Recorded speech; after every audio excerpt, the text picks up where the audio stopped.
Okay, so one day I'm in high school and there's a sign in the library that says, "Wake up in another country." And I was like, oh, that's me. So I applied and I got in as a foreign exchange student. And I went to Finland and spent time with there, and I lived with a family. And the way I always see travel is you don't stay in the West Ends or the Hyatts. You stay in the culture. That's how you get to know another country. That's how you absorb the country. That's how you really get a feel for it.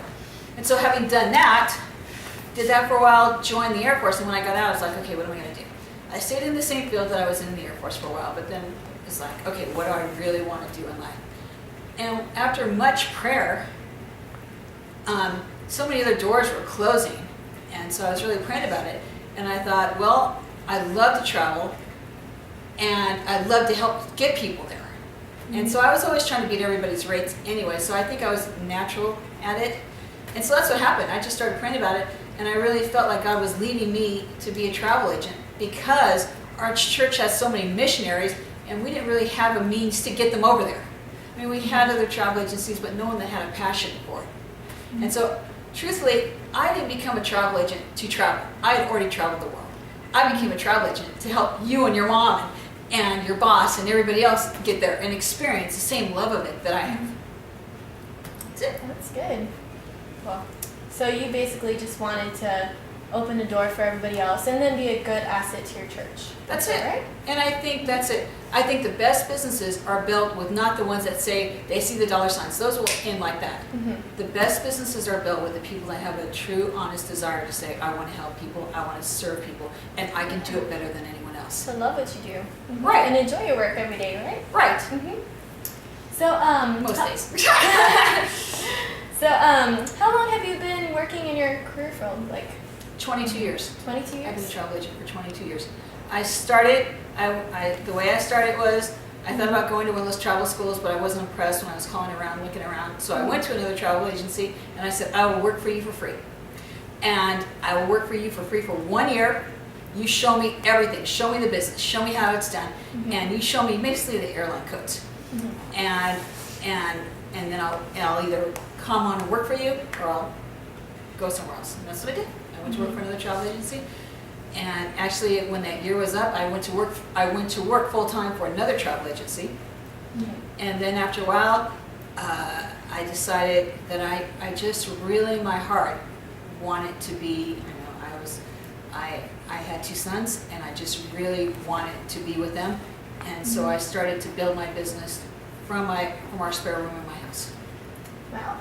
Yep. That's where every business starts, isn't it? Yep, that's where they met. Microsoft, all those ones, they all started in somebody's garage or somebody's spare room. Yep. It starts from a little idea. Right. And what challenges did you face to be where you are today? Like what kind of Any little challenges? bumps in the roads? Any kind of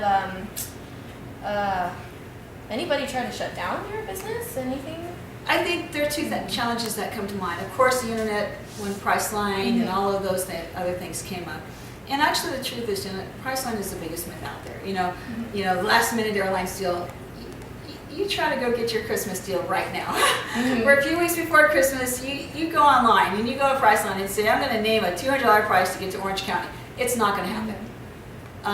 People quickly found out that that's a myth. And when I mean quickly, it took a couple of years. But everyone that had left me to go to Priceline's, Expedia, when they got stuck in airports, they called me. When they realized that Priceline had booked them to London via Newark and then changing planes at Kennedy, they're like, Bridget, what are we? I'm like, what are you going to do? And so people, honestly, when you go to a restaurant, you want a personalized service. When you get your hair done, you want when you go to the vet, you don't want some computer just evaluating your dog. You want a real person coming out there. Yeah, of course. And when you've got, a $200 travel plans, go on the internet, go to Burbank, go to it. But if you're spending your hard-earned money on a vacation and you're building memories, you do not trust memories to Expedia or Priceline. You go back to your travel agent. You go back to someone that cares about you and wants to make sure that you're upgraded and make sure that you have the absolute best trip. And my clients realized, we're just going to do that for us. Yeah, And put your William heart Shatner is not going to, and if we get stuck, if that plane's having mechanical problems where they're putting me off and saying in 6 hours from now you can travel, my clients call me and I'll say, no, we're going to get you protected on another